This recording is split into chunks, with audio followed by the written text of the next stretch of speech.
racing fans, and we are here in Singapore for the Slydog Racing League round 16 and 17 of the Championship, Singapore, and then later on this evening Australia.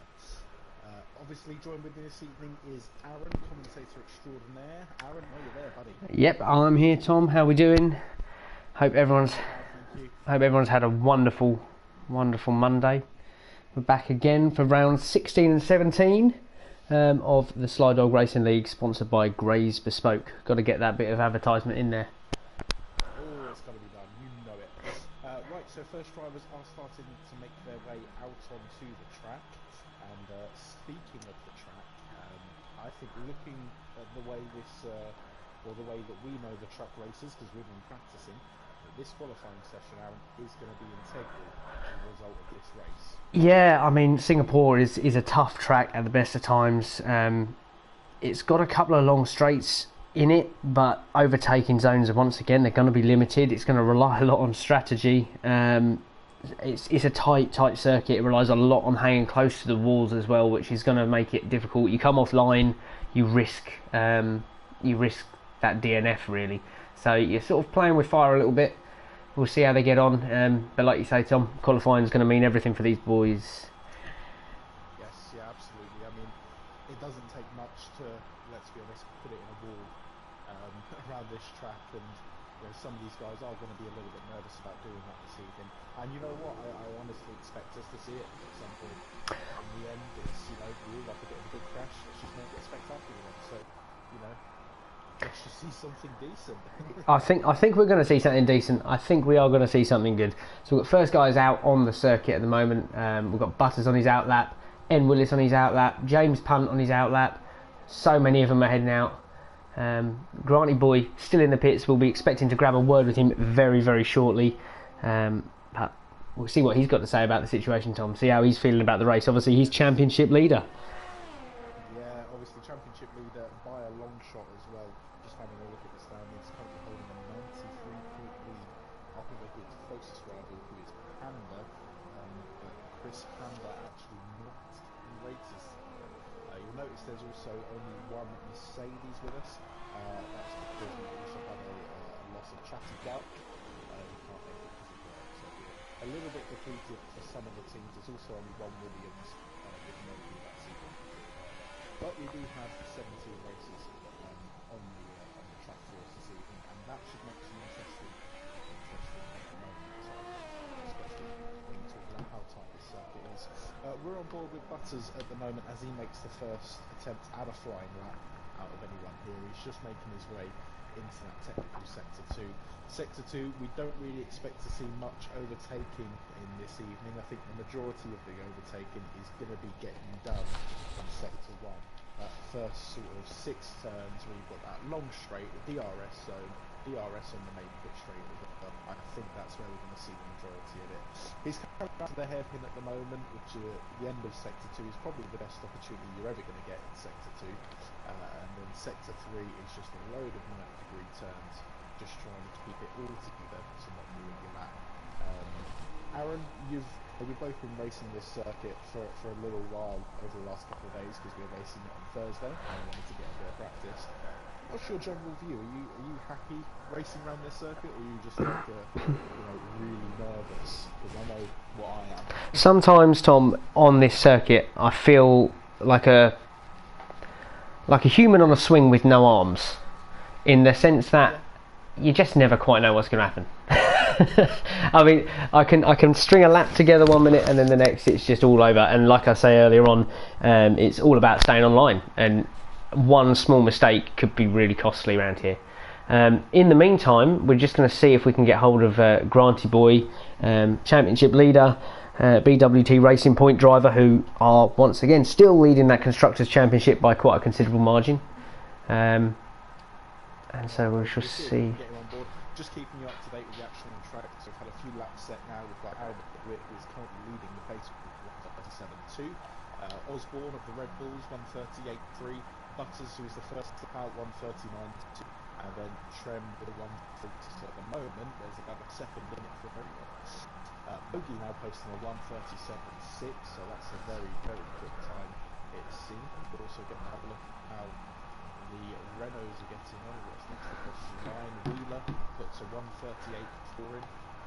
James Hunt now getting on the action of 138.2, so they are starting to get, like I say, they're starting to see the grid potentially form up here. See what's going to happen in the race. As I say, the grid is going to be such a defining factor when it comes to the race, just because it's so limited places to overtake safely. We'll keep an eye on the guys as they make their way round. I think we've got Mercy Menor-Fire at the moment, just coming towards the end of his lap. Let's see where he can place. It's not looking incredibly good. Quicker, then it's going to be a 142. Or, no, he's just going to be stuck to the slide. Right, we're just going to take a quick couple of minutes just to wait to see if Granty Boy can join us in the chat. At the moment, I've noticed he is on circuit, so it might be a little while before we get him.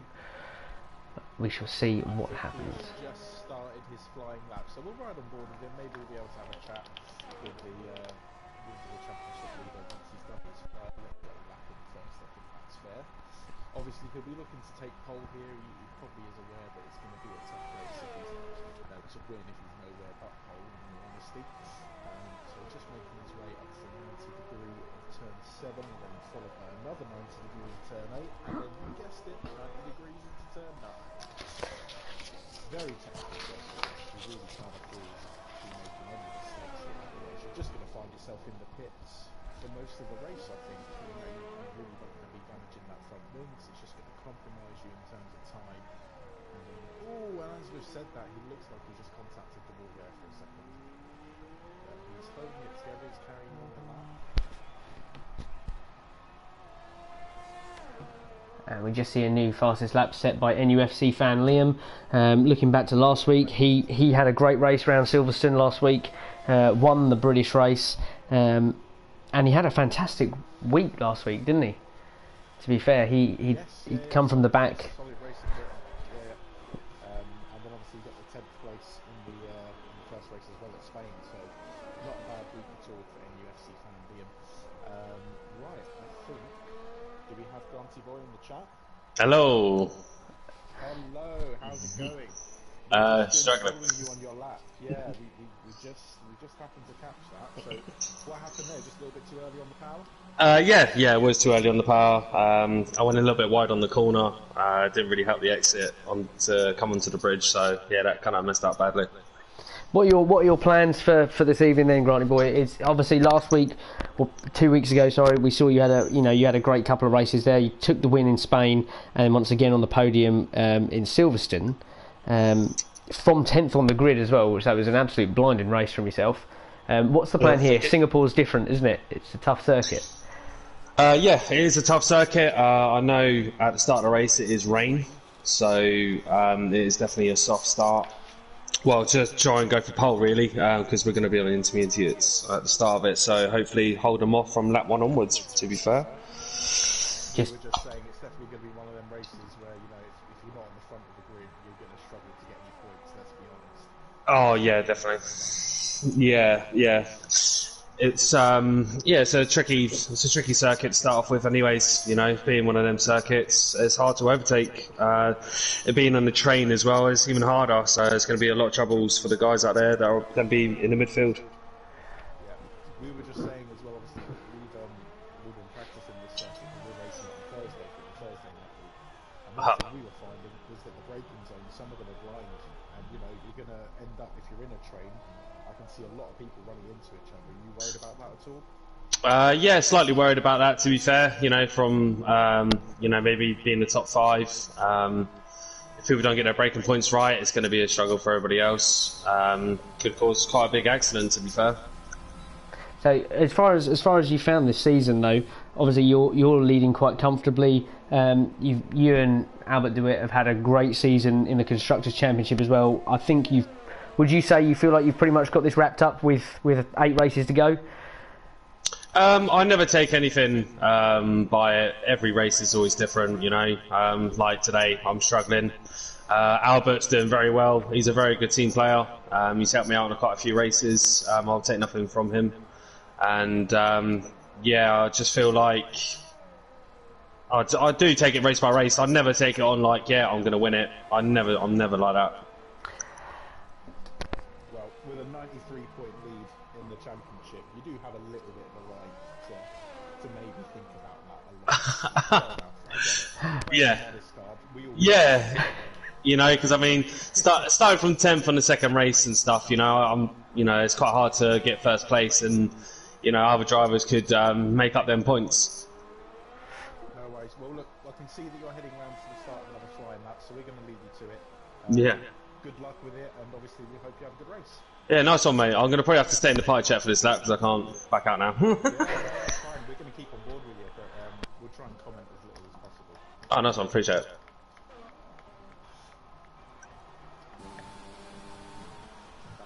Just to take off the pressure. We'll go and watch someone else for a second. Let's have a little look. We've got Wheeler. Looks like he's heading for fly at the moment, just starting through sector 1. And we've just seen another fastest lap set by the other Racing Point car of Albert do it with a 136.442. Just pipping. That's a lot to find. It's a lot to find. I think what we're going to have to do as well, Tom, is just take a moment to just discuss, obviously, the fact that obviously this battle in the Constructors' Championship between Mercedes and McLaren. We spoke about it a lot last week, or last time out. And the table has changed. Mercedes did overtake McLaren after the results a couple of weeks ago, but by 2 points. So there's still all that places, all that to play for, yeah. 2 points in it. The next closest team being the Red Bulls, 99 points away from McLaren. I mean, the Red Bulls have a good chance this evening to close that gap because we do have obviously one less driver for Mercedes and one less driver for McLaren. But it will be interesting to have a look at that final table once we get through these two races. Obviously, the pressure is now all on James Hunt and Trent, doing it for the entire team. So it'll be interesting. And at the moment, I think looking at this timings here, I'm saying advantage at the moment. Mercedes, James Punt running in 3rd position at the moment. Trem back in 10th. So he's just in the points, but it's not enough. No, he does need to get out back here if he wants to be challenging that Mercedes. But we will see what happens. Another announcement to make is that tonight marks a little change. Obviously, you know, Tom and myself are back again. I don't know quite how that's happened, Tom, but but we're back. But we've got to announce that the change in the league from here on in is that, you know, me and you will be choosing driver of the day for each race, which will mean extra points for each driver we choose to be driver of the day for that specific race. And also there's the addition of points for drivers who complete a race with no penalties, which around Singapore is going to be a tough ask. Sorry, just watching Wheeler at the moment. Yeah, I mean, the driver of the day, brilliant idea. Obviously, the game picks the driver of the day, but we all know how wrong that can be sometimes. I say wrong, it does it based off of something, but that's no fun. I'd rather have people think that it wouldn't work. So yeah, I think we're gonna base it as fair as possible. You know, we're gonna look at the stats, we can look at where you started on the grid, where you ended up, and also we're just gonna keep an eye out for any heroics during the race, and that's how you get that extra point.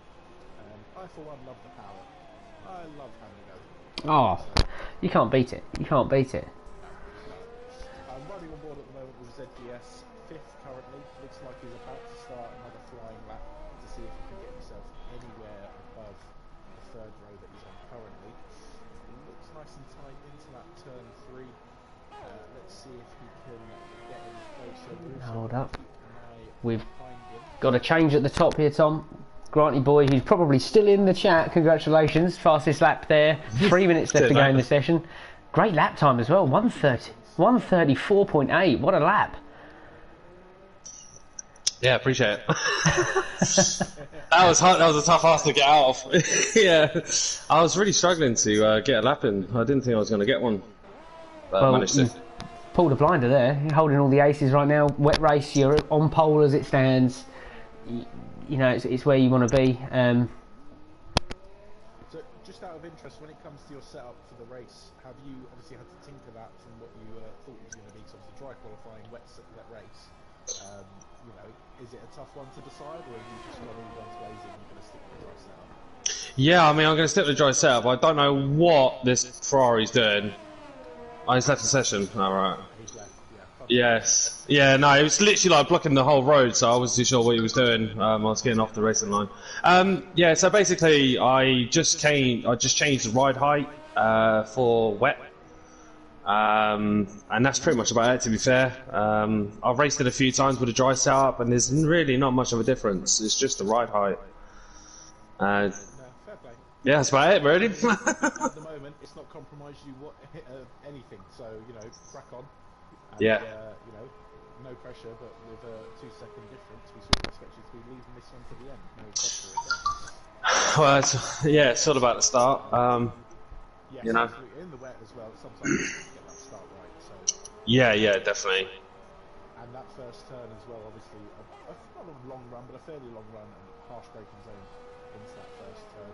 Anything can happen, but we hope it all stays nice and clean. Yeah, me too, mate. I will jump out of the party after when I pit, so I wish you guys all the best. No worries, and to you, good luck with everything, and we'll see you at the end. Yeah, definitely, man. Look forward to it. We're going to head a little bit further down the grid just to see how the guys are getting on. We need to improve their lap times. So at the moment, Trem is on our lap, but it looks like we've validated this one. I'm not too sure if this is just a sort of out lap or a flying lap that was abandoned. But we'll keep an eye on him because he needs to improve his position to get a bit closer to James Punt in the Mercedes. He's going to keep up that fight for second place. The Renault's looking quite consistent, like the champ at the moment, 9 and 10, as are the Ferrari. Notice we've got a Joseph Ramos, what a name, joining us for the Ferrari this evening. I'm not too sure if it's from Solid driver or who that may be, but nice to have you here, Joe. And the other driver who's coming in place of Branimal in the Alpha is Woolsey, who's jumped into the Alpha seat as well. So he's another addition to the grid. We're just going to keep an eye on the two guys at the bottom there. So Simon Jr. and Woolsey yet to set a tile at the moment. I've just joined on board with Simon Jr. and has just unfortunately put it into a win. So I think he's not going to be setting a time in this session, which is a massive shame for the Hasses, because they're both sitting 16th and 14th at the moment. Woolsey also looks to be struggling around the circuit. He needs to get back. He's not going to get back to the line to set a lap in time. He's taken some damage as well. Look at that front wing. He's just lost the end plates on that front left corner. But there we go. Shame for those guys.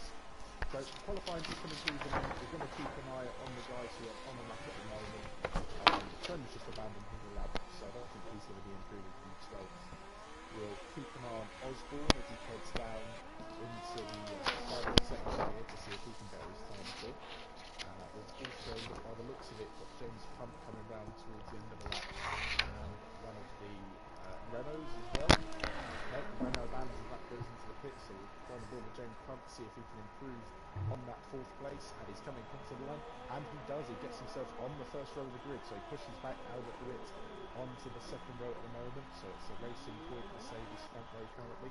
We'll just have a look to see if Osborne can get himself any higher up the order. He can. And he will go to 6th on the grid. So doesn't look good. There's a couple of people coming around actually. We're going to need to try and keep an eye on this as best we can.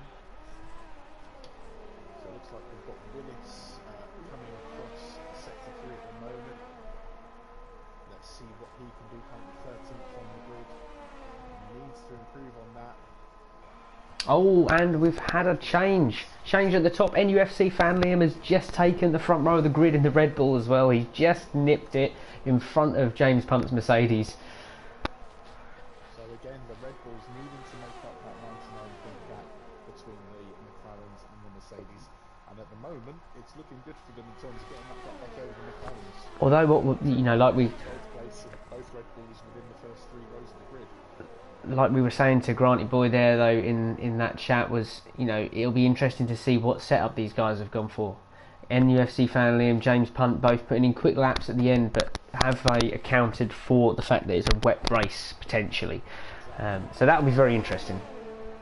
Absolutely, and the rain is going to make it even more interesting around here. Let's be honest, it's already a difficult track to keep yourself steady on. As I said earlier... As you saw, even Granty Boy putting it in the wall on his first run, just getting the power down a little bit too early. Yeah, it's like I said earlier on, Tom.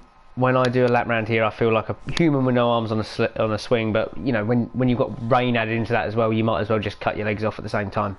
Lob the legs off, yeah. Just limbless. Go absolutely limbless into turn one. See what happens. We're just keeping an eye on the grid at the moment, so we'll just run through it with you then. So we've got Championship leader Granty Boy at the top. His lap in the end, 5/10 better than the next closest, which was NUFC fan Liam with the Red Bull, following on from his race win last week in Silverstone. We've then got second row made up of James Hunt and Albert DeWitt. Mogi of the Williams gets on the third row with Osborne in the Red Bull. And then we've got two Ferraris, 7th and 8th. Butters and Wheeler make up the final of the 10 places on the grid. So Tom, it's a nice humid evening. It's a nice humid evening in the Marina Bay Street Circuit. Tom, what are you drinking? I've turned the heating up and everything. I'm replicating. The only thing I'm missing is like some decent sort of Singapore food. In all honesty, it's just a frozen pizza. In terms of drink, we've gone for a Budweiser. Not treating it not making it too fancy this evening. No. Fast beer or anything like that. No, it's the king of beers though. It's the king of beers. Twist tap as well, which you just is about as satisfying as it gets when it comes to opening the whole thing. Yeah, I mean we don't want to advertise. We're not by no means advertising a brand. Other than league sponsors, Grays Bespoke. We can't. We don't do beer, so I think that's all right. I think we're good. I for one am being paid loads by Budweiser to advertise their terrible beer. So that's absolutely fine. What are you drinking, buddy? What you got going on? You shouted it out already. I'm sticking with the Budweiser. Got some bottles lined up in front of me. We're ready to go. Twisty Cap, an absolute classic. Speaking of ready to go, we're just waiting for one driver to load on in, and we are looking like we're getting ready to go on this formation now. So, just looking at the predicted pit stop strategy. Oh, I'd say that quick. Possible no stops here for people if they want to manage their tyres, or it's a one stop, and it's full wets as well, not intermediates. So, it gives you a sort of barometer of the kind of conditions that these guys will be facing in this race. I mean, I haven't personally done this track under wet before. I can't say it's something I'd want to do. No, I can completely agree with you. It looks very damp down there. I'm just riding on board with Granty Boy, and it is full wets by the look of it. Yep. We're not talking intermediates. He's gone full wets for this one, so it's looking damp. And even at that slow speed, look at the movement on the car. We're going to see some action. I think the one person who I would be concerned to be right now will be Trem, fighting for that place in the Constructors' Championship. 12th on the grid, right in the middle of the pack. He's going to have a lot of work to do and try and avoid what could potentially be a DNF from the get-go. So, I mean, being at the back of not at the back, but sort of towards the middle, towards the back, does have its advantages. If something does happen up ahead, you can just scoot on by. That is the one thing about where he is at the moment. So you never know. After one lap, this could all change. Just looking at the entirety of the field, the entire of the field, so it is on the field, so no one taking a risk.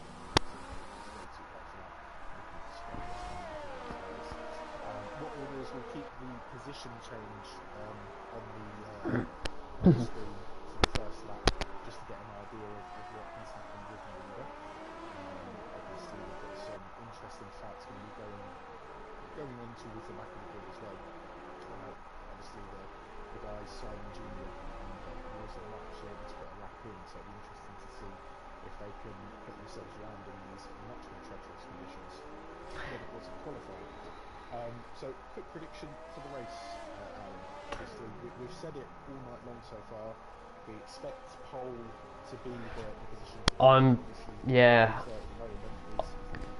I'm gonna go with, your race winner is probably going to be Granty Boy. If he can put in laps anywhere close to his qualifying lap, which I highly doubt, but if he can just put in some decent laps and keep him behind him, he's going to be the one to watch in the sense of race management. He knows what he's doing. He set the car up right for it. So, and I can assume potentially Albert DeWitt's going to have a good race. He's probably shared information with Granty Boy. They're going to have a very similar setup. But just jumping back, Tom, if you had to pick a Singaporean dish, what would it be? This is going to sound really bad. I only know the Singapore noodles. You know, like the ones you get, the thin noodles with the bits of like curry in and stuff. They're the ones. Ah, Right, I'd have to say chili crab. let's go here. very, very different. Very different. Right, so lights are on. Let's see how this start goes. Could be carnage. And lights out, and we are away. It's a slow start, of course, in the wet. Everyone just being cautious on that power. Everyone seems to have kept it together so far. No major issues. Granted, is leading into that first turn. Just going to keep an eye on the rest of the field as they go through the first turn. There's a Renault that's had to cut the corner and go off the track. There's a bit more movement towards the back of the field. Looks like Lawson's had a great start in the Alpha Tower, picking up 2 places. Everyone being very, very tentative not to cause an accident through those first couple of turns. And it looks like we've gotten away without any major incidents there, which is a bit ridiculous. So just looking at the big movers straight away, we've got Wilson in the Alpha Tauri up 4 places. A terrible start for ZGS in the Ferrari, dropping the 3 places, and it looks like we just dropped another one to Trent and another. Oh, we've had a massive crash. So there we have it, a couple of cars spinning around, just trying to get themselves back on track. It looks like we've got Willis in the Alfa Romeo, Woolsey following them up, and I think there may have been the Ferraris involved in that as well, so that was Joseph Morados. Simon Jr. is the benefiter from that, jumping up 3 places in advance. So there we have it, doesn't take much to cause a problem, and we said it, didn't we? If you're at the back of the grid, you've probably got a good chance if something happens ahead of you. Look at where Trent is, he's already up to 8th place. He's jumped 4 places in the first lap. His front wing, once again, looking at that, riding on board with him. He's looking in good shape, no damage really to the car, so that'll be good to see. D Lawson, another one who's benefited, up 7 places. You know, that's exactly what they want to be doing. That's, you know, because obviously, as we said earlier on, the rest of the race, this is a tough circuit to overtake on. It's going to be even tougher by the time you add this rain in, because these guys won't be able to see very much at all. No, it's going to get a bit tough towards the end of this race as well. And obviously, Tyler Brook is low couple of things as well. And I think with a race like this as well, with how tight the track is, it is just going to be about concentration. I think if you can keep it on the track, you can limit the amount of pitch you have to make for damage, and I'm just saying that as Trent has a little spin, he does end up losing the place to Lawson, who's now gained 8 places in the first lap. I mean, straight away, if you want to go for driveway of the day, that's the way to start. It looks like there has been a change in the order at the front. No, there isn't. I think the game was just glitching. It was showing that Granted is down to 4th place, but I think that was just a glitch in the game, because on the map, he's still in the lead. However, that will catch up in a second. Apologies for the excitement. We will get a look in a second at the big movers in this race so far. But it's looking like it's going to go as planned for Grantiboy at the moment. He is currently opening up a 4.5-second gap on NUFC Family. yeah, he's looking quick. He's he's just looking consistent, and I think that's the huge thing that you need to be doing in this race. Is it's a circuit that's almost based on muscle memory. It's just consistency is a massive key to doing well in this race, I think. We're going to ride on board with Osborne at the moment, who is chasing down the race point now that we're and in turn the Williams of Moby. So these guys are getting the train at the moment. It looks like James Punt actually go up there in 3rd place. So this looks to be the tightest battle on the track at the moment. And again, we said it in the chat with Grantiboy, didn't we? When you're in the train, it can get a bit risky around here. It doesn't take much for someone to miss a braking point, and we know that's the case. No, exactly. When it comes to those blind sort of braking zones that we've got here. Just heading a bit down the order, we've got Woolsey, who does seem to be struggling quite a bit. He's already got a time penalty for exceeding the track limits, and he's looked like he may have just come off there in sector 1. We'll head back to that battle at the top then, so it's still with Osborne chasing down the racing point. Looks like it's going to stay pretty consistent, so again, it'll be interesting to see if these guys keep it together, or if any gaps start to form, to see what happens when this one gets into this race. NUFC Family and setting the fastest lap so far, but he's still 6.3 seconds off the pace of the race leader. That has a nice gap between himself and 3rd place, so this could be the front two guys racing on their own for what's going on, the way we think it's going at the moment. We'll ride on board with James Punt and just have a look at the rear view. So he's got a Williams Whiten is building there. Another moment is actually looking at the wing, and let's see if he can extend that as we go through the lap. It's Albert de Witt who's really chasing down that Williams. He's only got half a second to make up at the moment. And this is a straight where we initially thought that's what happened, but obviously no DRS in the way. So it's a bit of an equaliser in that respect. And I think it is just going to be people trying to, as I say, keep it on the track and make it to the end. Because if you do, you're probably going to have a good chance of getting in the points. Although no DNS at the moment. I do notice how that Simon Jr. has come into the pits. I think that might be just by related. We'll keep an eye on that in a second. We'll just come out the pits, sorry, so he's probably not together because of the accident previous. Just looking at the AlphaTauri of Lawson then. So he's made himself 9 places on the good start. That is a cracking start. Yeah, it's a great start, but unfortunately I'm just looking at the placements and I've just seen that Trem is back in 13th place. So once again we're saying massive advantage to Team Mercedes. McLaren's out of the points. This doesn't bode well for him. He's got a lot of work to do there. But like you say, D. Lawson, what a start he's had. He has had an absolute blinder really in that AlphaTauri. Just as you made that comment about Trevor just riding on with him at the moment, he's having a little battle with Mercyman in the Renault. He's obviously got Mercyman, Joseph Morales and HDS to get past to get himself into those points places. And probably more importantly, he's going to be eyeing up, I reckon, that 10th place to the reverse grid pole, because that's going to be his best bet. Yeah. If I was in his position, I'd be doing the same if I was in his position, just lining up that second race, not forgetting about this one. There's still a lot of work to be done in this one. Oh, as he just clips the wall. I think he's just clipped the wall, and you can see how hard it is at the moment. I mean, we're really sort of wrestling to keep this on track and not put it in the moves. Again, as I said at the start, we've both been racing this track. We haven't necessarily done it yet. You can see how much slower the pace is. Yeah, I mean, I was just looking. Mercyman just slinging the back end out. I think the key for Trem at the moment might well be just to sit behind Mercyman, put the pressure on a little bit, close that gap up, and just wait for him to make a mistake. It seems to be he's rushing to get that power down and therefore unsettling the car on the exit of the corner, which could be Trem's opportunity, really. I mean, as we see him slide around that corner there, that was a big back end slide there. So we'll take a little look at the front again. So the gap at the front now up to 12 seconds. It doesn't look like there's going to be any problems here for Granty Boy at the moment as he lacks Wolsey. So that's going to be already a lap up on the back markers there.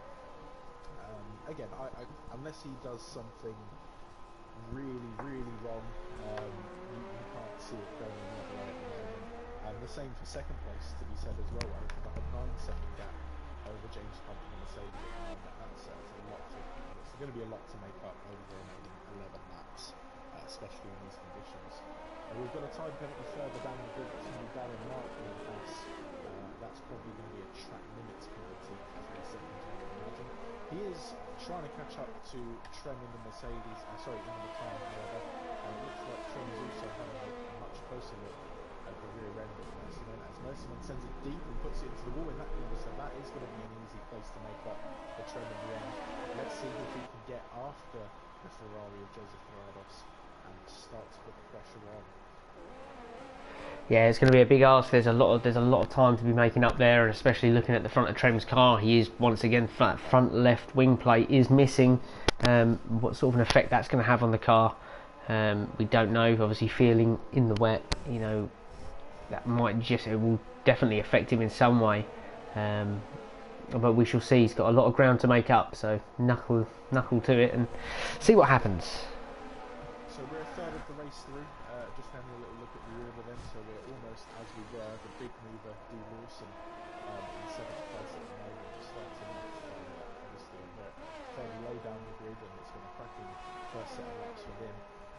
I mean, again, it's looking good for the AlphaTauris at the moment. The AlphaTauris currently sitting sort of mid-table, just below the guys in Williams. They've got 18 points to make up on those guys, and with the Williams only running one car tonight, it is looking pretty good for those guys if they can keep in those points places. And where they are at the moment, obviously sets them in the second row for the next race. So it could be a good evening to be an AlphaTauri fan. Or would you like to call them Alpha Tour? I feel like I think is some sort of superior Boris Johnson. It could well be. It's like some sort of Bojo on steroids. Bojo on steroids, that's something no one wants to see. Oh, looking in the pits again, it looks like he's putting on the inters, which is a bit of a risk, I think. I think that's still too damp out there. There's a bit of a dry line appearing, but I mean, currently I'm having a little look here at B Wheeler. ZGS has made a move on him and starting to open up an ever so slight gap. But he's also got Joseph Morados right behind him. So it'll be interesting to watch this little battle. Yeah, a bit of a sandwich again. We've got a sandwich again. We have Renault sandwich. Love a sandwich. French baguette. French baguette. What? There's no Italian. Ciabatta. Yeah, but then you wouldn't really go for a ciabatta with like a baguette filling, would you? That's double breading. Oh, hold up, race control. Penalties to talk about at the front. Yes, we've got NUFC Family has a penalty for speeding under the virtual safety car. So he's going to have to come through the pits to serve that drive-through penalty. So with currently an 18-second gap over James Hunt, I don't know that is going to be enough to make up the gap there. It all depends how quickly he can make up time in the next couple of laps. Obviously he has 3 laps to serve the penalty, so he doesn't have to go in straight away. He can have 3 laps out there of just gunning it round, trying to put as much distance as he can between himself and the Mercedes. Definitely going to hamper his race, having to come in and take that penalty. We've also got the other Red Bull on the track with a penalty. I think that is just a track limits penalty. We'll just load up what his time is. A 3-second penalty for Osborne as well. So the Red Bulls suffering with penalties at the moment. But we're currently seeing more and more of the backmarkers I'm seeing diving into the pit lane now and slinging the intermediates on.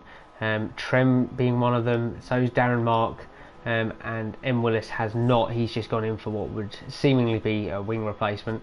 But Darren Mark also picked up another 5-second penalty for speeding in pit lane, so that could have been not a good race for the Haas guys at the moment with the Alfa Romeos. Plenty of time to maybe gain a few places here. It's a long way for them to gain some places for the Northwest with pole, but at least get up that. Further up the field, we can just see that Joseph Morados has made a move on B Wheeler. That Ferrari, that sandwich is gone. We've just got pure ciabatta bread and just a baguette flapping around behind it. I mean, you look at that sort of 7th to 12th, we've got 2 AlphaTauris, 2 Ferraris, 2 Renaults, so teammates sticking together at the moment, trying to put each other through this race, it seems. Just having another look at the front end, so we've still got James Punt and Mogi having a little battle between themselves now, and also Albert getting involved in that. We've just seen Lawson gain another place on the Red Bull on the main straight. So that's 10 places now. But we do have Osborne currently as an AI, so that might be because he's left the session. So we'll have to just keep an eye on that. It does look like he's going slowly as we ride on the back end of Osborne. So that could be a bit of an issue for the Red Bulls as well. We'll see if he can get back into the session a bit later on. Albert DeWitt again chasing down Mogi. Mogi having a right good luck at the outside with James Punt. Forced into a wall a little bit there. I wouldn't say forced, actually. If he was trying to put that, he would put that on the outside. We'll stick with Mogi as they ride around this lap very close to each other. He's right on him there, Aaron. He's on him like John Terry on the Team Xmas. Oh, I've got to say, this could be a very interesting lap for these 2 guys, especially when it comes to the fact that NUFC fan Liam has got to serve that drive-through penalty. exactly. This could be the fight for second at the moment. This could be, or it could once again, that pressure on James Punt could slow both of them down, in which case it's a great thing for NUFC family to see these, well, not see, but if these guys are battling away, it gives him a chance to just extend his lead. Looking at the interval timings, he's going up and up and up, so for him, he's just received a 3-second penalty for multiple race warnings as these guys here, James Punt and Mogi, come round to lap Simon Jr.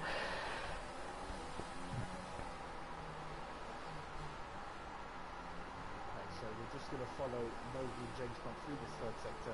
The gap has stopped for 2 places now. We've seen the race leader Yancy Boy get into the pits and sling in the intermediates as well now. So he's got plenty of time to get that done. NUFC fan Liam doesn't look to be heading into the pits yet for that drive-through penalty, so he will take the race lead temporarily, but obviously still to serve that drive-through penalty. So, granted, we're obviously feeling confident enough to get into the intermediates. I think that's maybe Jeff letting him know it's starting to dry out, and I think most of the guys taking their advice now. We'll keep an eye on this interesting battle with the Williams of Mowgli and James Cameron. So the guys behind Lawson has creeped up, taken the position of fifth now. Albert DeWitt jumped into the pits. He is. Yep. Well. So again, a lot of people coming in to get onto these inters. Maybe it's just where the track is getting dry, or it's just that dry line that is starting to form. They just feel that they can take the risk, but we will see if that backfires from them a bit later on in this race. So Mowgli right on the back here, James Punt having to move across to the left there, covering off as they head round into the second sector. We will just keep an eye on them. It looks like everyone's been quite tentative at the moment. I think it is just, it's the fear of making the wrong move, and it is just one mistake. You've got to be patient. You've got to be patient. Absolutely. You've got to weigh up the benefits over the risk, I think, when it comes to a wet race around the track like this. We'll keep an eye on them as they come up to this hairpin, so important to get a good exit out of here to get that big run down into turn 14 and then set yourself up for the third sector. You can see straight away the gap starts to open up as soon as these two get to the third sector, so I think the job is going to have to be done in the first sector like we thought it would be at the beginning of this race. Meanwhile, once again, we can see Granty Boy now all over the back of NUFC fan Liam again. I think, is he just going to wait for him to potentially serve that penalty? And yep. NUFC fan Liam does come into the pits. We just have a look to see if he does manage to change his tyres at all, or if it is just going to be the drive-through penalty. Looking back, it's looking tight here because James Punt and Mowgli both entering into what looks to be sector 3 now. So we'll see. We're right on board with James Punt, and it looks like he probably is going to be getting past. NUFC fan Liam in the pits. Actually, no, it looks like NUFC fan Liam is just going for a drive-through, but you can see him just starting to emerge from the pit exit there.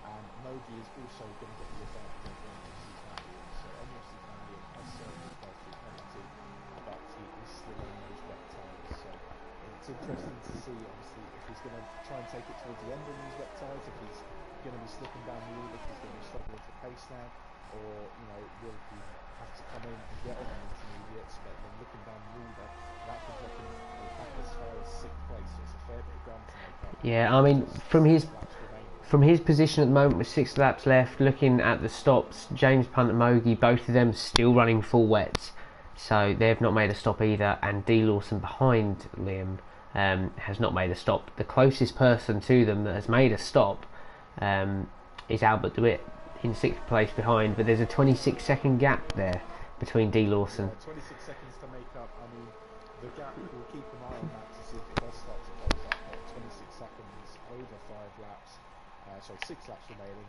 it does feel like it's a lot of time to make up. Yeah, I mean, looking at the tyre screen, we're seeing that James Punt, Mowgli, NUFC fan Liam and D Lawson are now the only 4 remaining drivers on the full wet. Yes, and in all honesty, I mean, for those guys, it's gone pretty well so far. Obviously, James Punt and Mowgli had a good qualifier anyways, they were really good, but so far, Lawson, I mean, what a cracking race for him. He's up to 5th place. Yeah, I think he's in with a shout there for driving. Oh, most definitely. He's had an absolutely brilliant race from him. So just looking at that gap between him and Albert DeWitt, and we're coming towards the end of the 3rd sector to Lawson. It's gone down about 2 seconds, I'd say, since we started talking about it. So I don't think that's going to be enough for Albert DeWitt to be able to get onto the back of him and gain the place. Hold up. We've got 2 pit stops. 2 pits, NUFC and Mowgli, both of them. James Hunt, however, has stayed out, so maybe he is going to try and make the wets work until the end, or I don't know, we could see him come in the next lap. So Lawson now puts himself in a podium position. Let's see if the risk of staying on the wets will pay off. It'll be interesting to see how that works for him. I mean, nothing to lose, would you say, if he was to stay on the wets from when he started? No. I mean, looking at looking at the pit stops, it's quite interesting here to have a little look actually. In that Albert DeWitt has now caught up. He's passed both Mogi and NUFC fan Liam. NUFC fan Liam went for the inters in his pit stop, but Mogi went back onto full wets with 5 laps to go. So we'll see. You know, obviously he's thinking it's still a bit too damp out there to risk the inters at this point. Albeit most of the field have. I mean, I'd say it's about time to change. Made a stop. Yeah, he's the only driver that's made a stop and has stayed on at the same time, which is a little bit surprising to see. Just made a mistake there. He just doesn't trust the advice of Jeff. So yeah, it does make a mistake. It does lose position up to the UFC fan Liam. Just keeping an eye on the racing game now. It's a 19-second gap now to try and make up for the Lawson. We'll keep an eye on James Panther Lawson as they make the race in the third sector. Just on board with James Panther now, it seems to really be struggling through that third sector. Just going through turn 17 pit wide at turn 16. Not losing a huge amount of time though. It'll be interesting to see if the strategy plays out. Yeah, I mean we're now looking. I'm just still looking back at this race here between Osborne and Mogi, and Osborne's getting the move done and he's up the inside of Mogi. Seems to cut him off through the S's. So Mogi's just swapping onto those wet tyres. He's actually dropping out. Yeah, I mean he's not benefited at all. Much of a benefit at all there, so that could be a bad decision. I mean, looking at, I'm just going on lap times, looking at it. Granty Boy has been, you know. Like, so James Pant and Wilson have come into the pits to stick on the intermediate, so that means Albert DeWitt does take second place, and NUFC fan Liam is back into the pole positions in third. So deciding in the end that they can't stay up there on the full wets. And in all honesty, I'm not that surprised. It would have been good to see them have a go, but just watching that final lap there for James Pant when he was on the full wet, you could see that he was really struggling to keep that car on the track. He was very lucky that he didn't hit the wall. And if you can't, if you can't drive around with any sort of pace on those full wets, there's no point being on them because it's to stop. But you're just going to get overtaken. Yeah, you're risking horrendous amount of overheating as well in them as the track dries out as well. So you looking at like I was saying, looking at the lap times. I mean, we're looking at Granty Boy has been bringing that lap time down. I mean, once again, he's just setting on the fastest lap of 1:52.951, whereas at the beginning of the race we were lapping just over 2 minutes. So you can just see, shaving almost 9 seconds off of a lap, which to me screams that track looks dry enough for intermediates now. That's the tyre of choice, in my opinion. Absolutely, and I think we're just going to keep an eye on the front runners because there could be a change in the podium places in the sense of we've got the two Red Bulls fairly close to each other in the surrounding laps, but I think we're going to see the front two staying as they are. The UFC fan Liam trying to keep up with Albert DeWitt as well. That seems to be increasing. Yes, yeah. Battle for second, third, and fourth.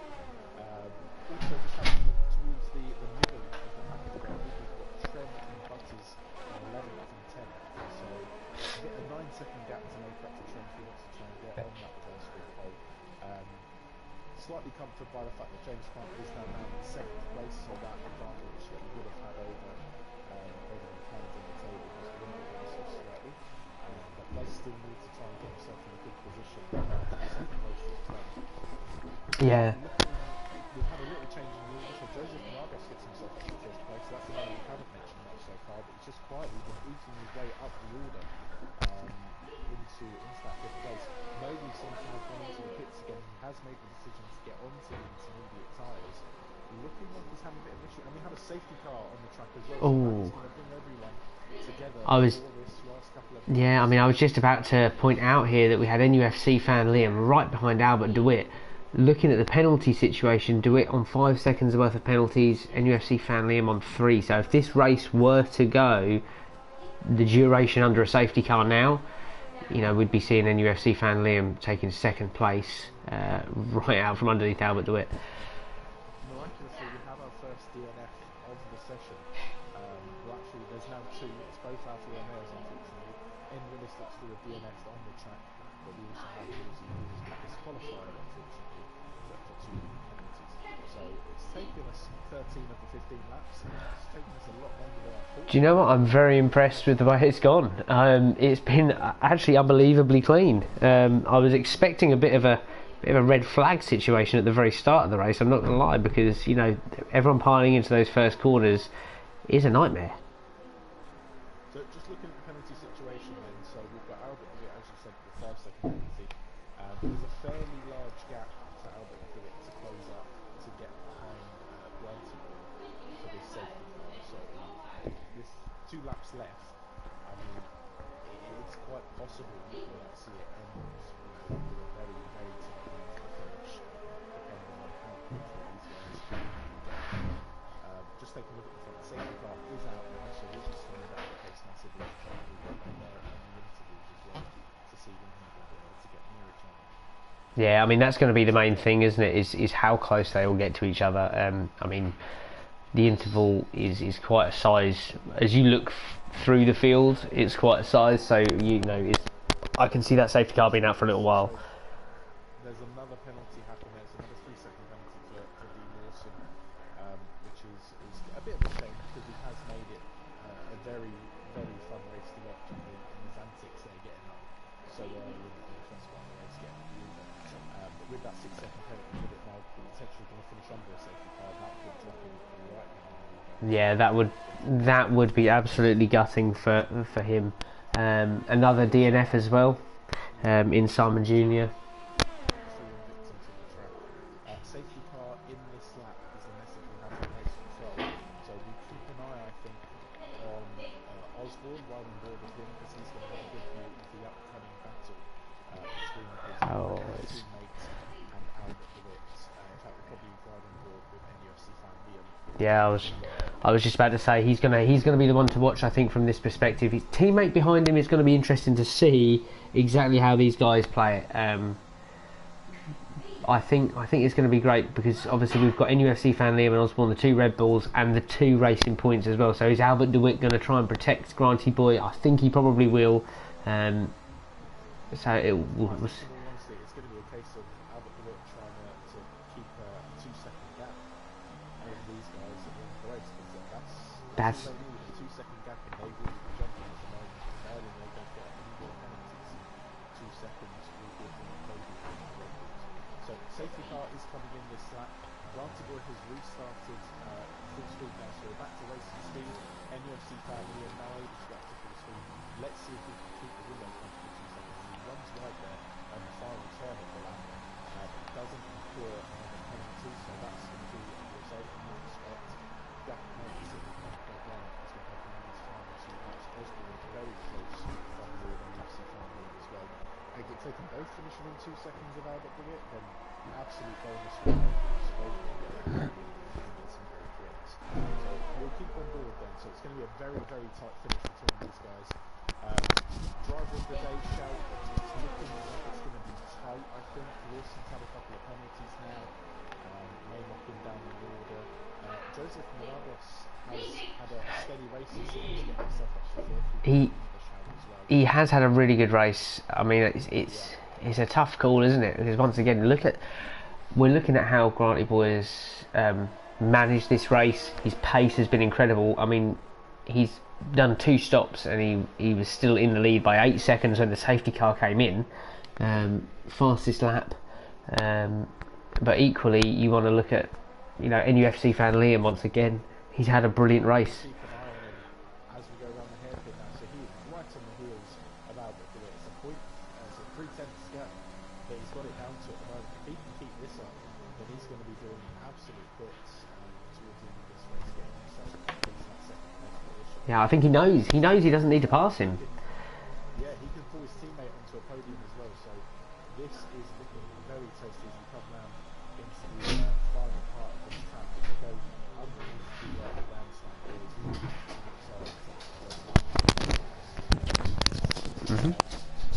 These drivers just trying to keep it together really. I imagine nerves will be going because they know that it's not so much to make a mistake in these conditions as we head round into this final lap. So again, the order at the moment, Granty Boy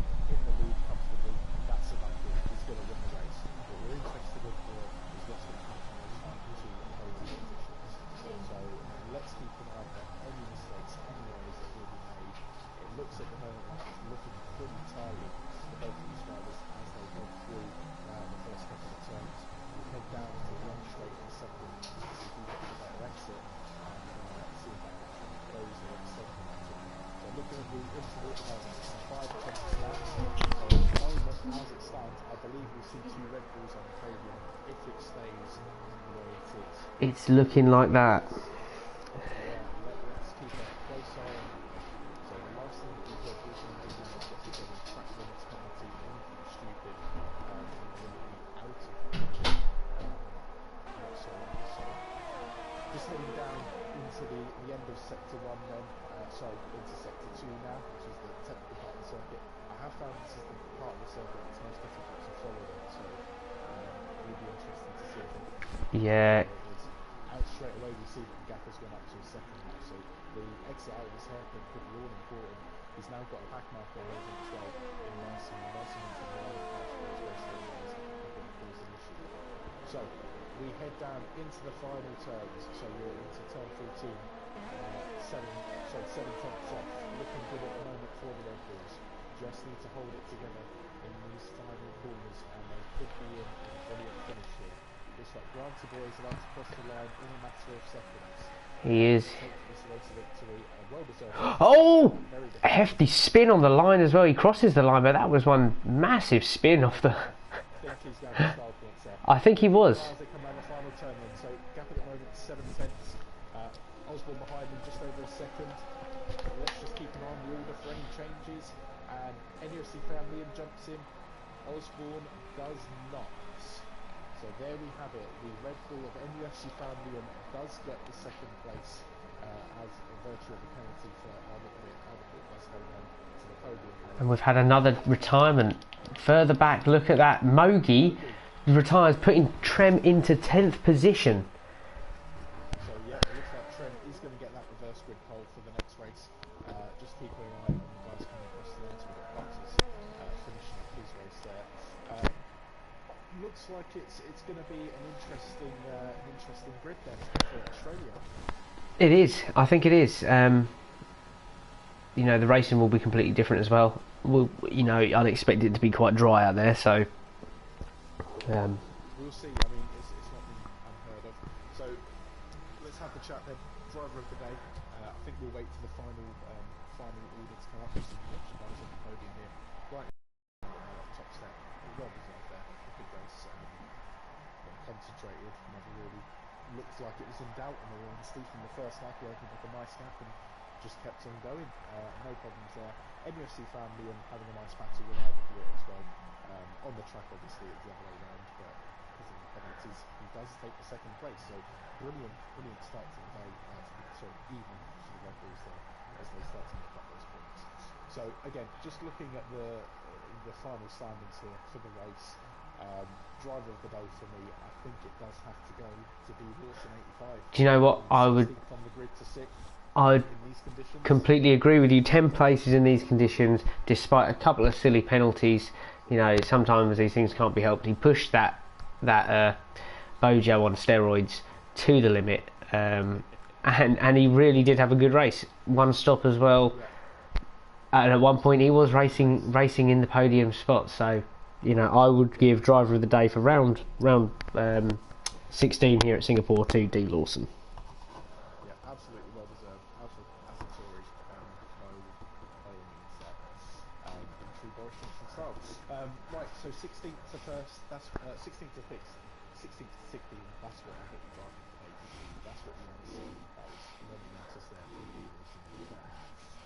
Right, so we are going to start preparing for the second race of our evening, and that is going to be in Albert Park, Australia. Now, it's a fun track to drive. It's obviously number one when you load into the game. It's what most people probably start racing on because it's just the one you took on first. Do you like Australia, Aaron? I'm a fan of the circuit. You know, it's a relatively fast circuit. It's got some really nice turns in it. Once again, it's a 3 DRS zone circuit, and if it's dry, obviously we'll see all of that in action. So there's a lot of chances for overtakes. So I think it's going to be an absolutely brilliant race, this one. Absolutely. and again, I expect a lot of people to be quite familiar with this circuit for the reasons that I said. You know, when you first load up the game, if you've never known F1 before, it's probably the first circuit you're going to drive permanently. It always is in Australia, so fond memories around this circuit. And you'll see if these guys can make any better memories. So obviously, just having a little look at the leaders in the championship at the moment. So Grant gets to extend his lead by a further 26 points with that fastest lap. NUFC fan Liam does make a huge gain in this chase down for that third position, which Slydog obviously isn't with a start. So he does get himself a good boost with 18 points just off that first race. Keeping an eye on the Constructors' Championship, again, it's still going to be quite tight between Cameron and Mercedes. Only 5 points gained for Mercedes there. Looked like they were possibly going to be gaining a lot more, and even better, because Tron looked like he was going to slip out the top 10, but he does manage to salvage a point in the end, which is going to keep that Constructors fairly close. Again, he's going to have the advantage going into Australia, being in that pole position. Sorry, ZGS as well, got himself up there into 8th position. For those guys, towards the back of the Constructors' Championship, but starting to work their way up, it seems. Yeah, well, I think we're going to take. I think we're going to take a quick 5 minutes, and then we'll be back to watch this second race here in Australia. Wonderful.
Right, and we are back heading into Australia. So, again, just keeping an eye on the Constructors' Championship for this one. Going to be watching that battle between Mercedes and McLaren as they head around this track.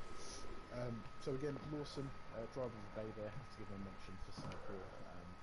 Just a superb drive, in all honesty. We'll be keeping a close eye on who's going to be getting that for Australia. Next week, the fun doesn't stop. We're in Monaco. Yeah, no, I was waiting for all the cheers, but I didn't hear them. Yeah, no one likes that, do they? Monaco, yeah, so qualifying in Monaco, it's going to be, again, one of those qualifying sessions. We're going to see the race won or lost, I think, in that qualifying session. Followed by Russia, a circuit, again, that me and Aaron are fairly familiar with, having raced that quite recently. I do like the Russian track as well. Yeah, the Russia circuit is a great track to race. It's nice and fast paced, but let's be honest, the one we're excited to see is Monaco. It's like you're all. It's one of the greatest circuits, yet one of the most difficult, obviously, to race. So, a lot of drivers don't really like it, but if you can say you've won at Monaco, that's what you're on. Yeah, exactly.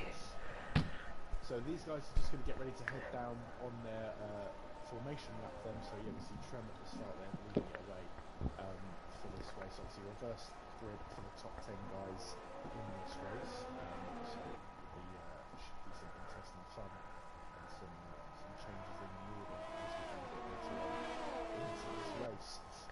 Just looking at the tyre info for these guys then, so obviously a bit more strategy based because we have a dry session, so there is going to be the choice of the medium or the soft tyre. A lot of the guys opting to go for that soft tyre. In fact, only 3 have gone for the medium as their first choice. ZGS in the third place on the mediums. We've also got Albert de Wit and NUFC Family going out on that alternative strategy. Expect it to be just a one-stop. I expect the guys to be swapping over to mediums who are on softs and vice versa. So it'll be interesting to see if there is any benefit starting on those mediums as opposed to the softs. But you'd like to think that those guys on the softs will be a little bit better. Yeah, I think that's where we're gonna tell on the strategies. A few laps in, we're going to be seeing. If ZGS 23 is holding that third position down, he's keeping the pace, then we can expect to, probably bank on him to be doing very well by the end of the race. Yes, yeah, absolutely. With it being dry, we can start to see a little bit more, risk taken from these guys. I think everyone was very reserved in that last race, just being as careful as possible not to put it in the wall. Don't want to be that guy, that guy that causes the massive pile.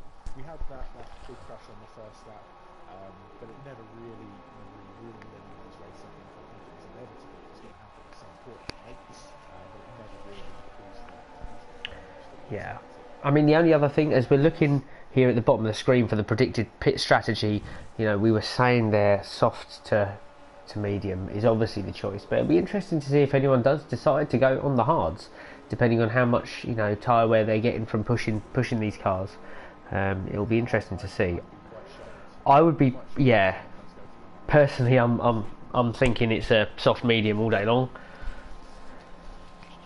Right, so the drivers are just reforming the grid, getting ready to start this race. Again, we'll keep a position change on the screen for the first couple of laps just to see if they're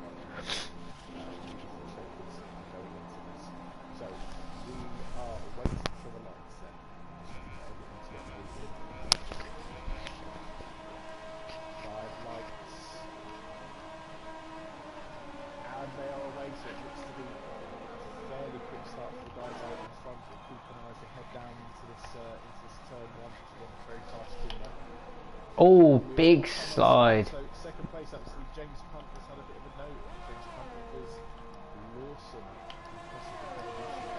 will try and keep up that. Melbourne Butters, who seems to be dropping a lot of places, like 13 places dropping Butters. Just keeping right at the top there, we've got Willis showing he's down 12 places, but I don't believe that's accurate. I think the game is just glitching out a bit, so apologies while we try to make sense of the order on the track. Yeah. Just looking at the map, it looks like Trem has maintained the lead, followed by James Punt, so we are now up to what we see on the track. So Trem getting off to a good start there. And big moment there. Albert de Wit goes to the outside of James Punt, gets nudged slightly onto the grass, and then D. Lawson trying to have a little look round the outside of Albert de Wit. So not quite got it done. The order remains the same, but there's still, these guys are really going for it. Yeah, so just riding the ball with Albert de Wit now, starts to come down, and the same as James Punt starts to up a bit. There's an accident behind there. It looks like Lawson just had a little bit of contact with the Red Bulls, and he is facing the wrong way on the track, and then had to swerve out of the way there, simply out for Romeo. So terribly sharp there for Lawson, considering the race he's just had. Both the Tauri's now into 12th and 15th. Yeah, we see a horrendous amount of changes here, and once again ZGS, another man who's not benefited at all in that first lap, must have been involved in the incident at the very start, dropping 7 places. As we see, Mogi drops into the pits along with D. Lawson. So will that change strategy now? Now we could potentially expect to see hards from this position. Do you know what I mean? It's if it was me. Flags all over the track at the moment. Just 71, 62. And there's a bit of contact. ZGS 23 just missing his braking point, knocking into the back of Simon Jr., pushing him deep into that corner. Simon Jr. misses out there on 2 places to ZGS and Butters. We'll ride on board with Wheeler for a second. He says that India the upper end battle. As Simon Jr. just goes up the inside, ZGS goes wide into that turn. So Simon Jr. gains that back position. I think that may have been a legal overtake. And proceeded that position back to be Wheeler. So again, it'll be interesting to see if there was any issues there. Couldn't quite see there, Tom. Was there contact there between Simon Jr. and ZGS? Did he just run up the inside and just clip the back end of ZGS? I believe ZGS was ahead of the two there as they were making their way through that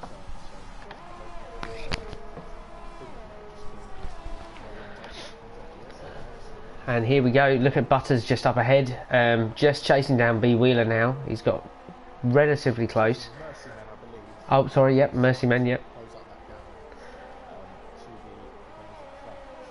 Speaking of the guys at the front, so Trem now holding a decent lead at the front, 3.5 seconds back to Granty Boy behind him, who has made a cracking Yeah, 7 places.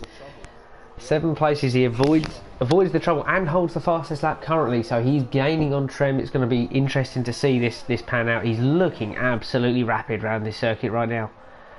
And as we say, that gap between him and Trem is closing. It's already down 2 seconds. I'm wondering if Trem's having a bit of an issue or having a bit of trouble around him, but he does seem to be losing a fair bit of time. It's a second he's lost just in the space of 1 second, so he will need to start increasing that pace if he's going to hold on to that first position. James Punt as well also starting to chase down the race lead with Granty Boy, so that gap is already down and under 2 seconds.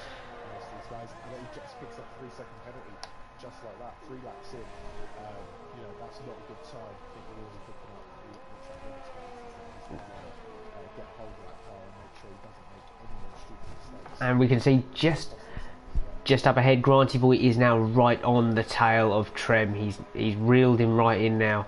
Yeah, we'll keep an eye on this. So DRS is going to be enabled from this lap as well. He sets another fastest lap 1:23.2 as they head down into turn 1, turn 2. Trent takes it wide out of turn 2. He's going to have lost time there. I think this move is going to get done coming into the next turn. He's going to have the inside line as Trent Granton was having time to go around the outside, which he does get done. Sticks it. Fantastic move. So 4 laps in, he started from 10th. So he thinks like from 9th because we actually a driver down, and he has made up all those spaces to take the lead. Well played, gap already a second over Trem. Trem now being hunted down by James Punt, who's got 2.7 second advantage at the moment. See yellow flags out in sector 1. I think that's going to be guys to use it back. Another shout out for a cracking start, N. Willis. Oh, DNF for Simon Jr. We'll try and keep an eye out with Darren Mark to see what's happened there. And that's caused a safety car. Oh yeah. Oh, he's beached it. He's put it in a wall, unfortunately. So that is a massive shame for the guys in the Haas cars. Tough race in Singapore, and they're already a driver down in a lap 4 into Australia. So massive shame there for those guys. So it's going to close up. We can see drivers start to dive into the pits as well. So Granty and Trem both using the safety car to get in the pits as those James come out of the pit. He's not going to use the safety car. He's No. going to stay out, and this is where the medium tyre strategy might come into its own. This is it. We see Granty Boy, Trem and James Punt all diving into the pits for those mediums. Albert DeWitt, he's on mediums. They're 4 laps old. He's gonna drop into the pit lane again, but you know he could get himself a little bit of a lead up. He's already got them in the window. You know he's then going to switch over to the softs, which are probably going to be the preferred tyre for speed around this circuit. This is looking very good for him, but we'll have to wait and see. Obviously the gap is going to close out between himself and Granty when it comes to the safety car, so you'd expect that, you know, with Granty being on the second tyres, not second tyres, sorry, the fresher tyres, that eventually that pace advantage is going to shine through when Albert starts to come towards the end. He sticks on those mediums, so it'll be interesting to see if he's got pure pace in him to hold Yeah, I mean the other one to the other one to watch. I was just about to say would be Wheeler here. He's once again he's on the softs. I know they're 4 laps old, but this circuit doesn't seem to be massively harsh on the tyres. You know, it's a relatively flat, straight circuit with sort of cutting corners as such. And Wheeler hasn't made a stop, so himself, Albert DeWitt and Willis are the 3 drivers, sorry, not Willis, Woolsey are the 3 drivers that haven't made a stop. I mean, it'll be just interesting to watch B Wheeler start under the safety car. You know, the pace of those soft tyres. You know, he's going to have to. Obviously, his lap pace might not quite be the same as maybe the racing points, but there with Trem, you know, fresh medium tyres. All it takes is one bad exit from a corner, and that could be a position gained, and then you're on those soft tyres, which are naturally going to be faster anyway. Yeah. So again, just looking at the big position changes so far, we've got Willis up 9 places, Rantigal gaining 7, Albert DeWitt's had a big start as well, obviously under the safety car, as we see Wheeler go into the pits to make that change for the new tyre, I believe. But yeah, again, the big changes, Willis looking like he's going to be the big winner now until the season.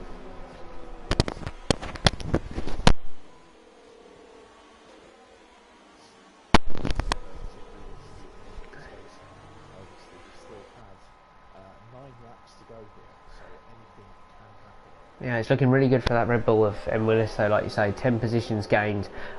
I'm impressed by that, and obviously the 2 racing points as a pair. Once again, 6 and 7 positions gained between the 2 of them up the top there. So it's it's looking intriguing at the moment. I mean, the 2 racing point guys, you expect them to be up there. Just looking at the standings, you know, they're clearly the team to beat in that respect. And I think if they can keep it together and keep the 1-2, the fight for third is going to be a fierce one. Because at the moment, third and fourth, McLaren and Mercedes have been watching it all night. It's tasting that momentum of this Constructors' Championship between these guys, and it could erupt or show. yeah. I mean, we're also looking here at the fact that James Punt also has currently got a 3-second penalty. So incidentally, that puts M Willis into 4th position, as it were, and just puts another position between Trem and James Punt, which I don't think will make a massive difference in the gap between them in the constructors, but it's difference nonetheless. And race control confirming that safety car will be in this lap, so all the drivers are nicely bunched up together. We will be racing at the end of this lap. Again, just keep an eye on the order. We've got Osborne in the Red Bull in 6th, Mercy in 7th, AlphaTauri in 8th. Woolsey, who had a really tough race in Singapore, currently sitting quite nicely in the points in 9th position, so it'll be good to see if he can redeem himself. Both of the Alfa Romeo boys are doing absolutely brilliant jobs here at the moment. They've both gained a lot of positions, so they're trying to reel in a bit of a result following Singapore. We're just going to keep an eye on it now, so Albert we get the race back going again. So he's opened up a fairly nice gap there between himself and Blankenburg. In fact, it looks like he's had a horrible start, Blankenburg, giving himself a 2nd tyre cut straight away, just riding on with the rear wing. The way he's been racing, it could be that 2nd's made up by the end of this lap. You know, who knows? There has been an incident in sector 1. We've got a lot of interesting things happening here. I think that may have been a red flag. We will have a look at the Discord in a second to see what's happened. But I think this could be a red flag. Sector 1 is currently yellow flagged. Just flicking through to... The session's just ended for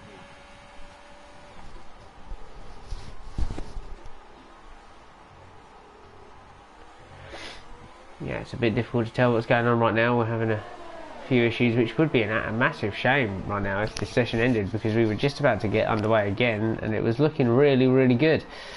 Right, so we're going to try and find out what has happened here. For me, the session has ended. I'm not too sure if that's just an issue from myself. What can you see on your screen? Currently, I can still see Albert DeWitt out in front. James Punt running second. Osborne in third. But Trem, who was running in third, now it popped up on my screen that he'd disappeared. And here we go. I've received an invitation from Granty Boy here, so I'm gonna have a quick look at what that is. I assume that could well be a red flag, like we thought initially. So. So no confirmation at the moment, but I'm now back in the main menu there, just waiting to find out what's going on. So we could be in a red flag situation. We may be seeing another start to this race. We will try and find out what's going on. Obviously, keep you guys informed. But it's a shame because it was looking promising there. Obviously, just about to get back underway with the safety car. We were nice and shuffled up than we originally did, and it looks like we're going to have to do it all again. I think we are. Looking at it, I've got another invite to another session whilst they get everyone back into grid formation. I don't know if that'll mean reduced race or whether it'll be a complete restart. Let me just join this session. I'll invite you in a second, Tom. Have you got an invite yet, or? I haven't actually. Oh, that's harsh, isn't it?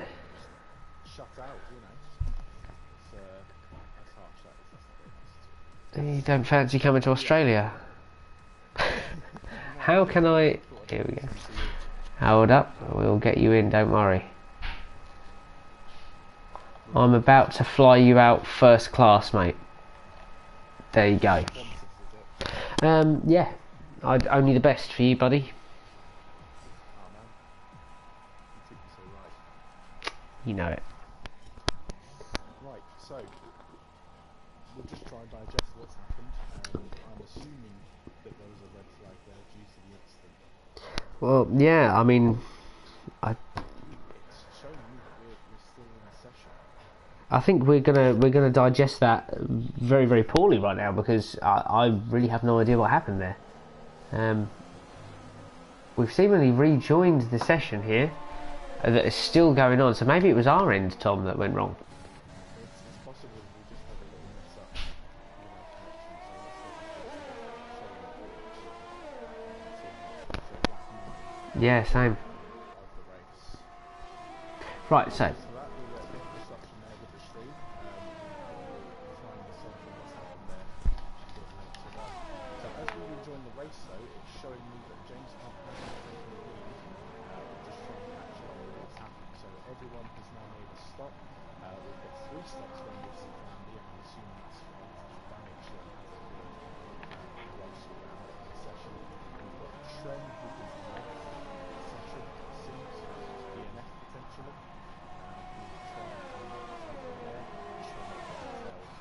yeah, currently we have the Mercedes of James Punt out in the lead. So it'll be interesting to see what happens here. Granty Boy is running in third, 1.8 seconds back, with Butters hot on his heels. So that'll be interesting to see how that pans out. But I'm still trying to digest this, Tom. Just keep it up with this battle between Granty Boy and Osborne. Yeah, I mean, Right on the rear end of this race, in that second place, and then we can start chasing down the race leader, James Hunt. equally. Oh, he's going to get it done round the outside of Osborne into the braking zone. What a move round the outside there from Granny Boy. Wonderful. Now he can.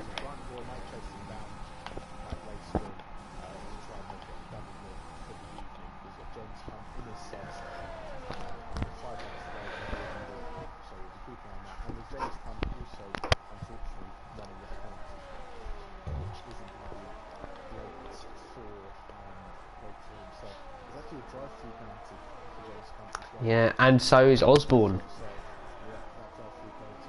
Which does also, it paves a way for, looking at it, to potentially get M. Willis onto the podium. It does, and we can see that James Hunt and Osborne are coming in And for those drive-through penalties, and as you said, M. Willis does get find himself in a podium position as he makes his way around turn one and through that first sector. So Willis up 12 places. obviously a brilliant start. Yeah, 12 places he's gained, putting himself in with an incredibly good shout for a driver of the day. unfortunately. The action, Aaron, that's a massive shame there. Yeah, it's a huge shame. I'm still trying to digest it all. It's almost like right now I feel like a baby bird, and you know when a bird feeds another bird, and they sort of like regurgitate. I'm sort of the information that I'm trying to look for right now is like regurgitated, but mama bird has absolutely yeeted it out the nest, and I can't actually figure out what's going on. I feel like Chris Kamara. I don't know, Jeff. Yeah. But we'll get there. I think they were making a sub, you know. Yeah, exactly. Best way to, I saw him going off. best way to deal with this. I saw him going off. But currently we look at Granty Boy running in first place. Butters 4 seconds behind, and once again another 4 second gap there back to M Willis. Mercy Men suffering a 3 second time penalty for multiple warnings further down the order. The two Renaults once again running together. Sorry, just keep an eye on what's going on at the back there. So, retirement for Lawson and Osborne. I don't know if that's some sort of damage. We're right on board with ZGS. It looks like he is about to come past the two cars in question. So I don't know if that's an incident that's just happened there. You can see the Alpha Tower just on the side there to the right. I didn't see where the red one ended up. That could be something to keep an eye on when we come to discuss the incidents a bit later. So a massive shame for those two guys. But then Lawson are driving today from Singapore, having a bit of a nightmare as they saw in Australia. I mean, once again, what we'll do next week at Monaco and Russia, we will touch on all of the incidents from this week as they've happened. Obviously, they all get analysed after the race, so we'll have a little look into them. It's probably worthwhile mentioning that at the start of this stream, we didn't actually mention any incidents. That's because there were no penalties handed out after the last two races, so nothing to report. Just keep an eye on the penalty screen. There's a couple that have just been dished out towards the guys at the front. So it's Butters and Willis, both now picking up penalties, 3 second penalties that is. Initially it was just Butters with that penalty, so it was looking like Willis might have a chance to close up the time and gain that second place, but then he just gave himself a 3 second penalty as well. Yeah, but I must admit, the thing is at the front once again though, looking at the time gaps as such, and Willis 9 seconds to the good. He's got a little bit to play with. 2 laps left to run. You know, he's on for a podium here, and he's had a sublime race again. But I tell you what, driver of the day is going to be a tough one. Yeah, it's going to be a tough one to decide. But the Alfa Romeos, you know, desperately needing points to get themselves off the bottom of the championship. And third place seems to for Willis. I think it will do that. It will cause. There will be a bit of a shuffle round. I think. Obviously, they're down the bottom of the table on 22 points. Haas on 25 on the Constructors' Championship. So we will see movement there. But once again, we'll also see, unfortunately, Trem DNFing this race. We will see Mercedes extend their gap over McLaren in the Constructors' Championship. So that will become very interesting going into Monaco. I think you're flirting with the commentator's curse there. There's still 2 laps to go. Anything can happen to that Mercedes of James Hunt. So let's just see if we do have the dreaded commentator's curse or not. Riding on board at the moment with Albert Dewitt, who is chasing down that 4th place Mercedes. It's the closest battle we've got on the track at the moment. Just going to see if we can get this move done and win those next 2 laps. You've also got NUFC fan Liam hunting down the Renault of Wheeler. He's going to gain the place at the moment just because of penalties. Wheeler's running 6 seconds off the penalties. He's also going to gain it on the... Oh, he had a cheeky look up the inside. He had a cheeky look there. He's going to have to try and go around the outside of this second to last corner, final corner in Australia. He's probably going to have the RS on the straight as well, so he's going to get this move done, I think. There we go. The wing opens up, beautiful. So we'll ride back on board with Albert Witt, who hunts down James Hunt in 4th place. Yeah, he's looking racy as Albert Dewitt. He always tends to really push the car to the limit. He knows what he's doing there. So it'll be interesting to see how he plays this move on James Punt. He doesn't actually need to. He's not running a penalty. James Punt is running a penalty. So technically speaking, Albert Dewitt will be running 4th position. Once again, it's. He might be playing it safe, but we want to see the action. We want to see that overtaking action. well, we've missed about 5 laps left. we want to see the action for sure. So just keep an eye on this battle. It's the closest battle we've got on the track at the moment. Guys towards the back of the grid, it seems like they're going to be changing position anytime soon. Apart from Tom, just jumping in, mate. Mogi is chasing down ZGS 23 at the moment, looking like he's getting the move done. Oh, but this contact on. He doesn't do himself any favours there either. Looks like they're both really struggling.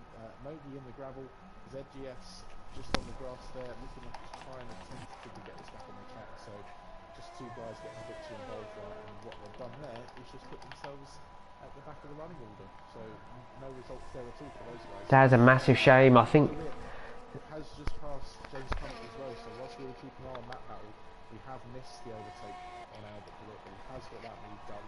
As we said, he was going to gain the position anyways, just due to the simple fact that he had the 3-second penalty advantage over James Connick. Albert Bullitt, the only runner at the moment without a penalty. So keep it together, buddy. One lap and you gain that validation. he's closing that gap as well. He's actually closed in on N Willis, so he's going to nick the podium away from N Willis if he stays within this sort of gap. Look, he's just on that 3-second margin. Say that, he's right on the 3-second margin, yeah, so this is going to be close. As Granty Boy comes across the line to take victory here in Albert Park. So superb race from Granty Boy there to take it from 9th on the grid. He's done very well, as we sort of expected him to.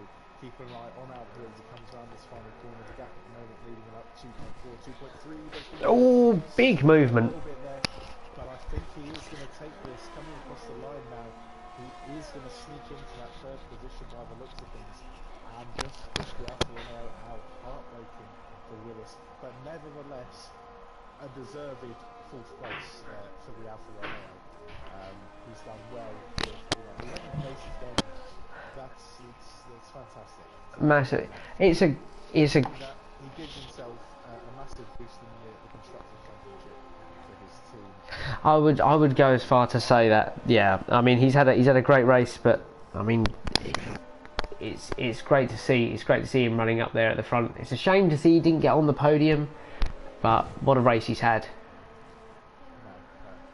Not quite champagne. He can pop some prosecco or something. But no, he's done well then to get himself into that fourth place. So Tom, let's think this out. Who are your thoughts? I'm going to go with the man on the screen at the moment. I think it's going to be N Willis. He's going to be my vote for driver of the day. It's a sublime drive himself into a good point scoring position, considering the struggles that the Alfa Romeo team seem to have had through the majority of this season. And to do that, gaining 11 places, that's a superb drive. I think Granty Boy does have to get an honourable mention. I think if it wasn't for the fact that we saw him absolutely dominate in Singapore, that we knew he was going to have to face in Australia.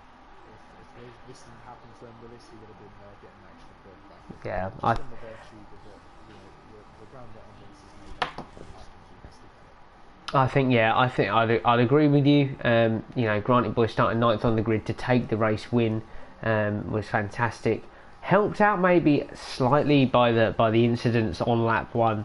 M Willis in the Alfa Romeo, who was starting way back down the grid in 15th to finish just outside the podium, is a sublime drive. So I think we're gonna give that to M Willis for driver of the day.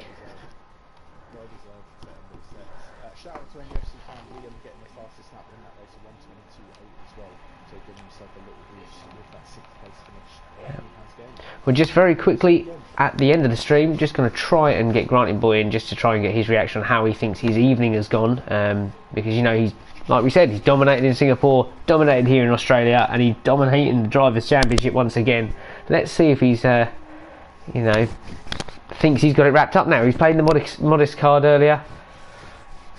He's now opened up that lead massively over the two guys that weren't here this evening, so that's good. He backed it up with a 2nd and 3rd in the Drivers' Championship, just giving himself a 50-point boost on top of the 102 points he had over the charity belt and the 93 he had over Chris Palmer. So you'd like to think, barring any major disasters, 6 races to go, that's looking pretty wrapped up in my eyes, I would say. Just having a look further down the grid, we had more DNFs in Australia than we did in Singapore. That can't be right. That has absolutely shocked me. I did notice that halfway through the race. Obviously, we then at the end of that session we saw Mogi DNF it as such after that issue he had with ZGS. I'm sure that will probably be looked into. That was a very unfortunate moment there for him, but it was good to see them making the moves, you know. Yeah, absolutely interesting to see that the action still happening at the back, and of course we saw that incident between Mogi and ZGS towards the end of that race, kind of giving those guys a little bit of a calm down. You could have made it, you could have got some decent points, but no, they shouldn't have, unfortunately cost themselves some valuable points in the championship. Yeah, I mean what's the word? Are we looking to get Granty Boy in to have a little chat? Or we are. I am just working on it.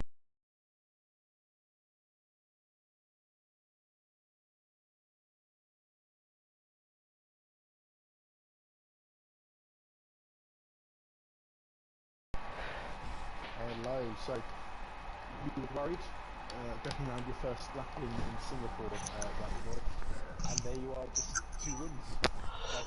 Like it didn't look like it was even going to be a problem for you. I assume you're quite happy at the moment. Yeah, very happy. Obviously, the Singapore, I didn't expect how it was going to be. I felt like I was more happy with my teammate of how he done today.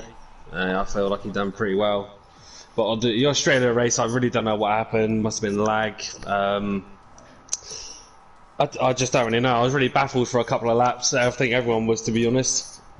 What happened for you, just out of interest? Because for myself, I just got kicked from the lobby. I had to rejoin. I was like, oh, re-invite me. Did you experience the same thing there, or? I didn't experience that. Trent did. I invited him, and Aureli, I tried inviting him as well. I lost a few positions for that, and then Trent got back in and then retired, I think. I think the virtual safety car was done, and I tried overtaking 3rd place or 4th or wherever it was, and then it told me to give it back when there was no safety car there, virtuals kind of way. Somebody else had the same problem. It was, just issues from then on forwards. Yeah. You managed it well. The race was poised. Yeah, I said to everyone be careful on lap 1, turn 1, and I don't think anyone did. Oh, there was a big carnage. stack up. There was a big stack up back there. Luckily, you managed to miss that. Just about, I think. It looked a bit tight, but there was a bit of a pile up there. Obviously, you've dominated now, though, these last 2 rounds, so surely we know you played the modest card earlier on, but how are you feeling? Is that championship wrapped up yet?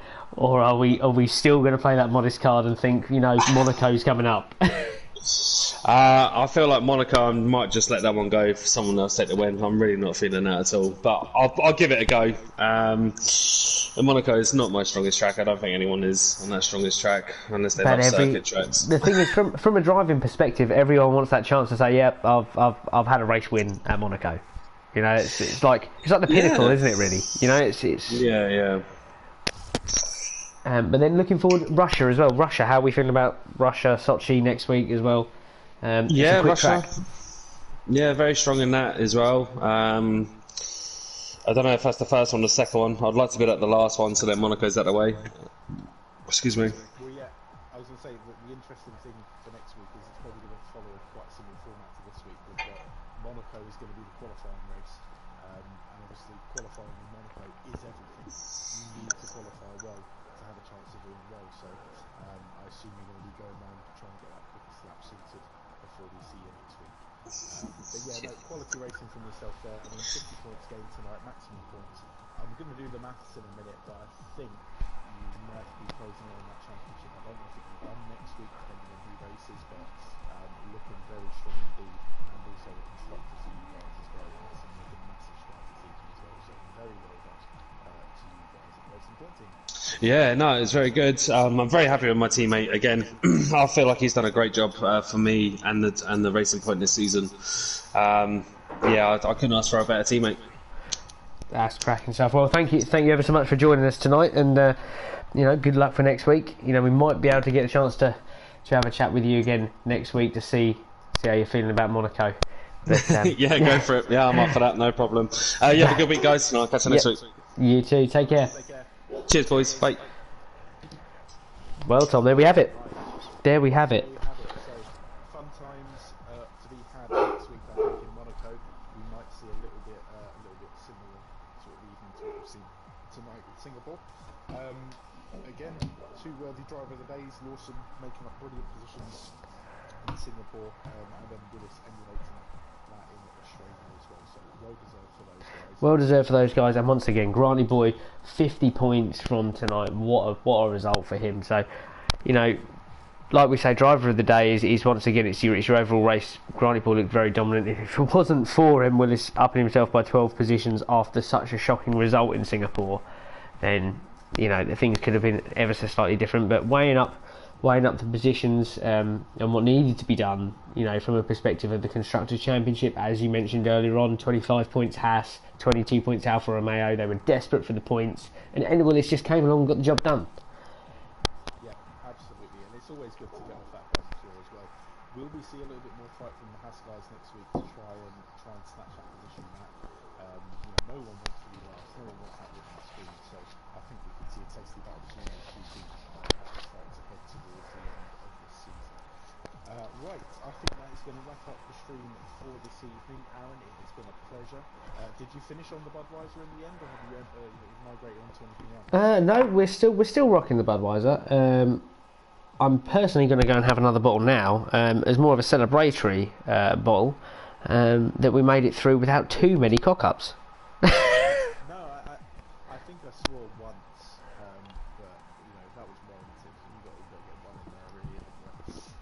Right, fantastic. So, It's been a yeah. anyone that has been watching, obviously I'm aware that most people will be watching this back, so apologies if we've made mistakes. But it's been a good fun evening full of armless humans on swings and regurgitating birds. Yes, absolutely. What a note to end on. Devastated Bird was definitely one of my favourite. So fantastic. Okay, we look forward to seeing everyone again in Monaco next week. It's bye bye from me. And it's bye bye from me. Take care. That was smooth. That was brilliant. See, we hadn't even rehearsed that. We hadn't. It sounds like we did. All right, bye. Bye bye now.